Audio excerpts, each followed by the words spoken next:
Start. So hello students, today we are going to discuss about relation and function, first chapter of class 12. Now first of all we should know about what is relation, and in order to know about the relation you should know about set, right?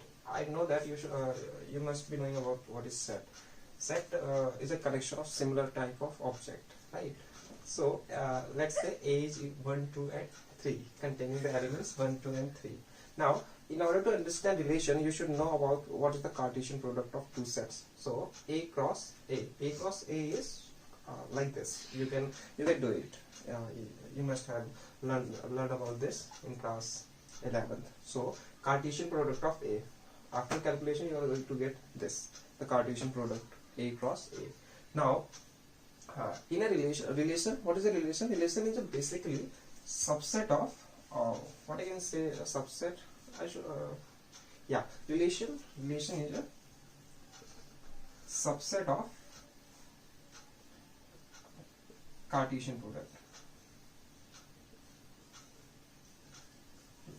right? So this point should be clear in your mind. Like relation is a subset of Cartesian product. And now what is the possible number of element in the Cartesian product? It is going to be in A cross A. If number of element in A is, let's say, m, then number of element in A cross A is going to be n square, right? So you can say that if a relation is from A cross A, then the maximum number of element in that particular relation is going to be n square. So the relation is basically subset of Cartesian product of two sets, right? Now you must have been knowing about different types of relations, and here we are starting with relation. There is some type of relation basically, right? So the mainly you have to discuss about three types of relation. The first one is reflexive. So I'm gonna tell you what is a reflexive relation is. But first is reflexive relation, and the second one is symmetric relation, and the third one is transitive relation. And if a relation is going to satisfy all these three relations, then you can say that it is an equivalence relation. What you can say is equivalence relation. There are different types of relation also, like antisymmetric relation, or irreflexive,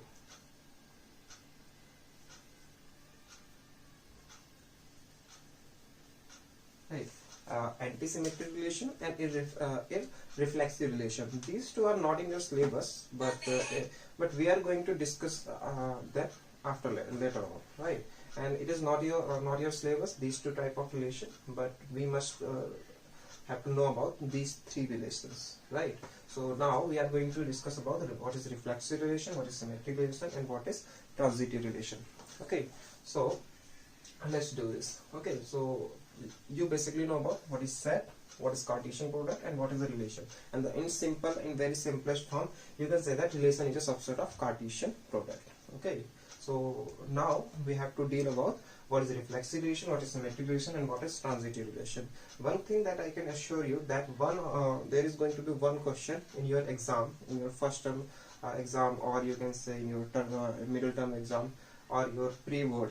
You surely going to get a question on this. Okay? The question will be like, prove that a given relation is equivalence. Okay, so this is one of the important question. Now we are going to discuss. I am going to take an example, and I will let you know what is reflexive relation, what is symmetric relation, and what is transitive relation. So have a look.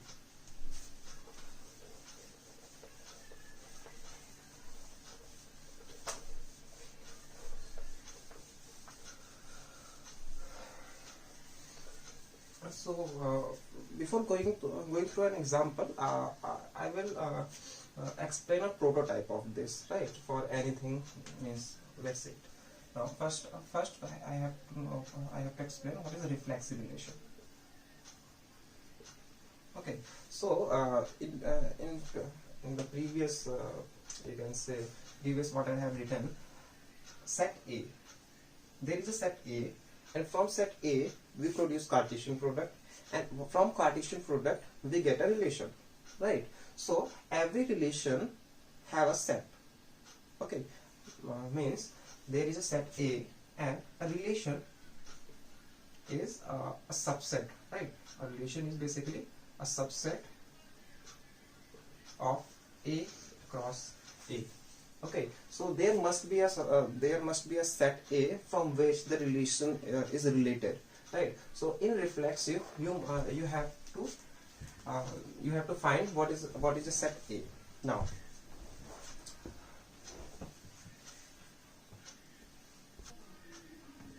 okay, so reflexive relation. So I have to go through this. So question will be like this: there will be a relation, and you have to check whether it is reflexive or not. Right?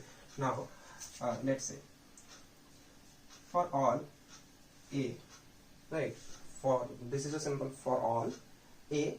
Basically, the elements of a set is represented by small letter, right? So for all A belongs to, this is a symbol for belongs to a set A. Okay, remember that it is not a relation, it is a set, right? And set is represented by capital letters.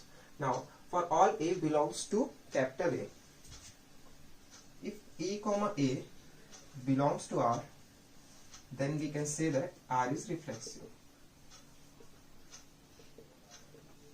Okay, one more thing. For all A belongs to capital A, means there is A is an element, means for every element of set A, if A comma A belongs to a relation, then we can say that R is reflexive. For example, let's say I have a relation R.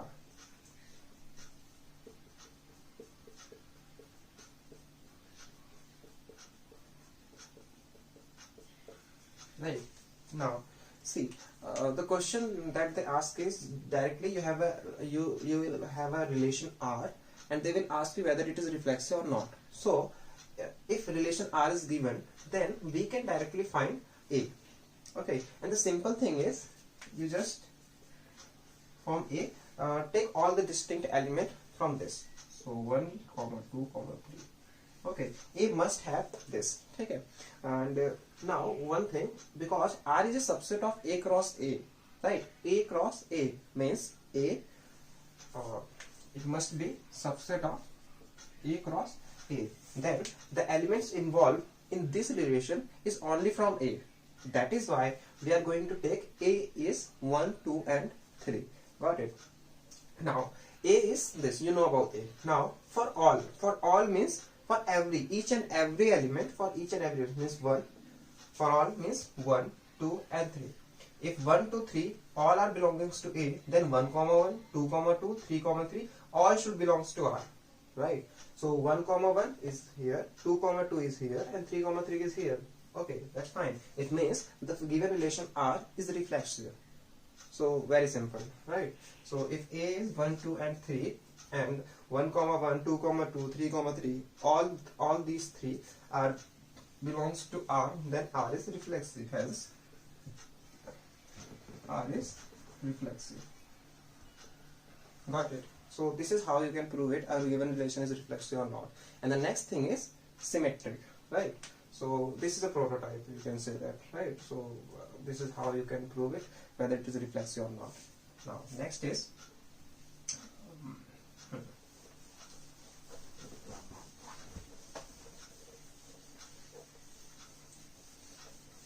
so next thing is symmetric, right? Symmetric relation.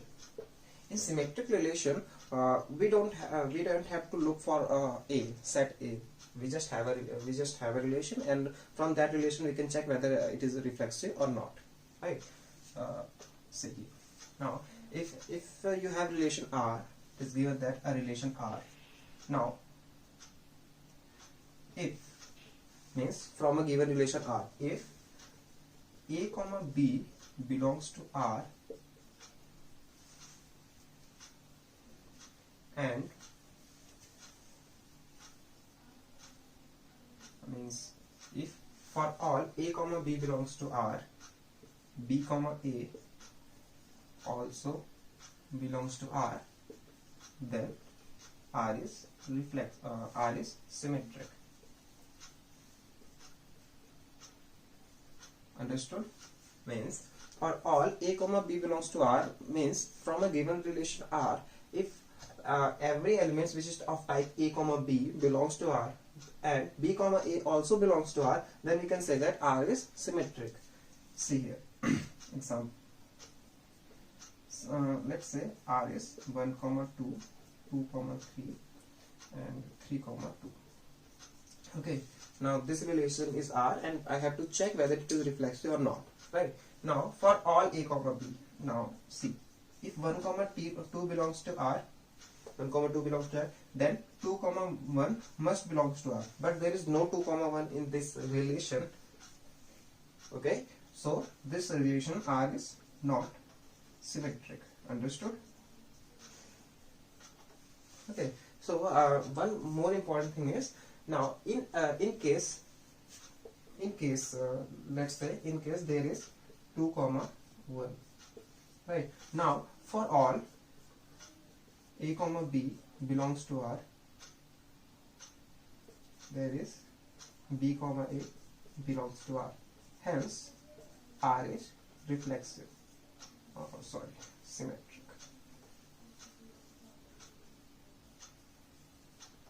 Okay, so in this case, if a relation follows the symmetric rule, then you don't have to put an example for each and every one. You can write it like this, and this is a proper mechanism how to answer it in your board exam, right?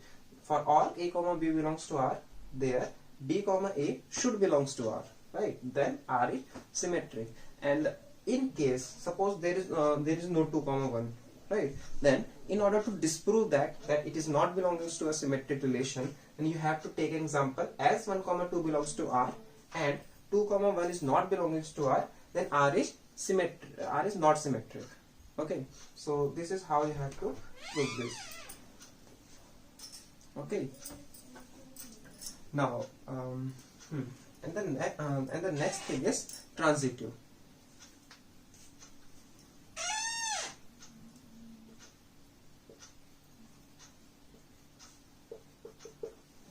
So the third and last is transitive relation. So what do you mean by transitive relation and how to do this? Again, let's see, I have a relation R, there is a relation R.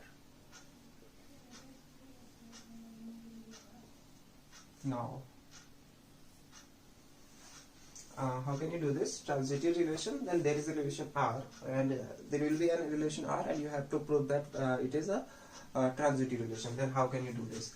See, if a comma b belongs to R and b comma c belongs to R, then a comma c must belongs to R. ठीक है?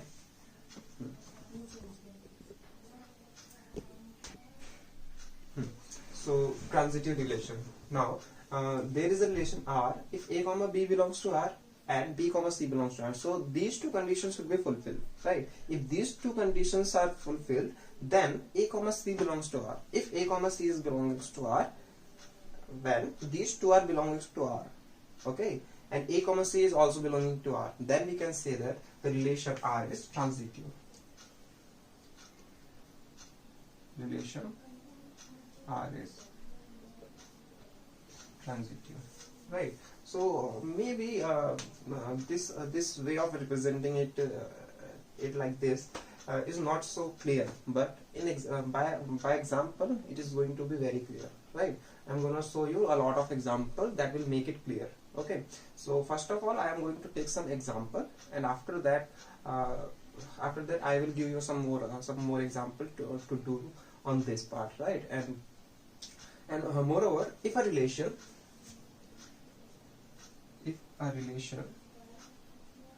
R is reflexive, symmetric and transitive, then Okay, if a relation R is reflexive, symmetric and transitive, then it is equivalence relation. Equivalence relation. Okay, so let's take an example. Let's take an example, and then we are going to